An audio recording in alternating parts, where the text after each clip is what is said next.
Qu'est-ce qui te passionne? Beaucoup de choses. Quand je découvre beaucoup de choses. Après, si je vois que j'ai pas trop d'intérêt, j'abandonne. Mais ce qui me passionne, c'est la cuisine. J'adore. Et j'adore faire plaisir aux autres, justement, avec mon... Je sais que l'appel du ventre, c'est énorme. Et je sais que j'ai fait plaisir à pas mal de monde avec la cuisine. Et je suis très autodidacte, donc j'ai appris à droite et à gauche. Et puis, j'aime bien. J'aime bien ces grandes tablées, j'aime bien ces... J'ai toujours essayé de mettre ça à la maison, en fait. Et d'avoir ces grandes tablées, ces repas, cette convivialité qu'il peut avoir. Et puis cette relation qu'on peut trouver chez les uns les autres, on s'attache. Après, quand on a des affinités ou pas. Et ce qui me plaît le plus, c'est quand je vois les gens se régaler. Puis quand il n'y a pas un mot à table parce que c'est bon. Voilà. Et quel est le plat qui a le plus de succès et que tu préfères faire? Alors, il y en a beaucoup que j'ai pas fait. Ils n'ont pas encore goûté à tout. Les plats régionaux. Les plats régionaux, les moules farcis, les encornets farcis. Mais vous remarquerez que c'est pas un plat de chez moi. Côté tagine, côté gâteaux orientaux, que dalle. Bon couscous aussi.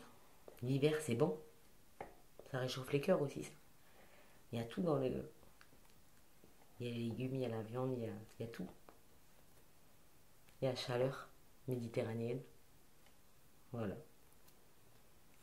Moi, ce que j'aime faire, c'est de suite, quand je dois me mettre en cuisine ou quand quelqu'un me propose quelque chose, on me demande, est-ce que tu pourrais me faire, là, par exemple, pour la fin du mois, je dois préparer des moules farcis pour une amie. Parce que je lui ai donné quelques moules farcis et elle aimerait épater d'autres amis à elle qui fait que ça englobe, quoi. Hop là. Et maintenant, tu travailles plutôt en cuisine, c'est ça? Non, maintenant j'ai arrêté la restauration.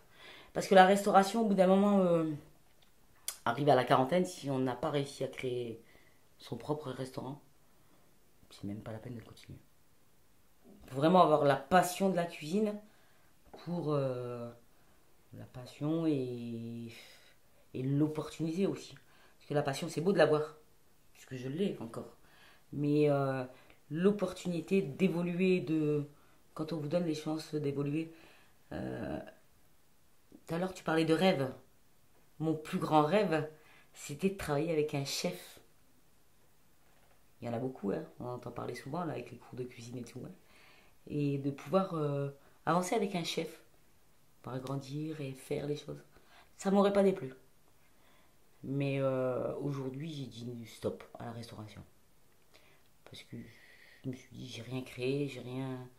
En parallèle avec ma vie perso, hein.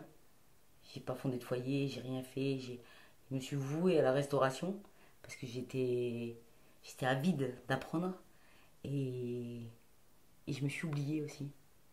J'ai fait pour les autres et pour moi, j'ai rien fait du tout. Et au bout d'un moment, j'ai dit stop. Ma plus grande fierté, c'est d'avoir appris.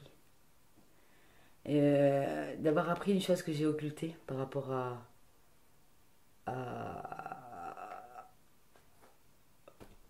par rapport à comment je vais le dire,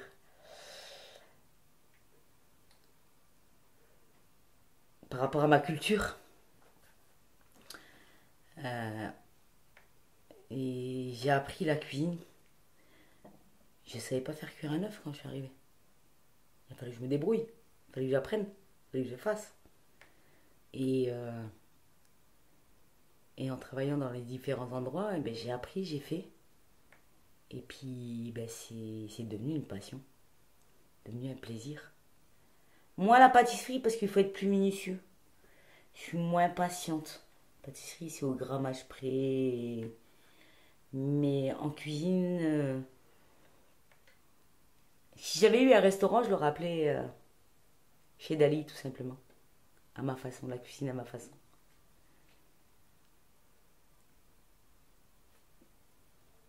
Ou à la bonne franquette. À la bonne franquette parce que servi à foison quoi. Souvent les potes ils repartent avec leur boîte Tupperware parce qu'il y en a trop.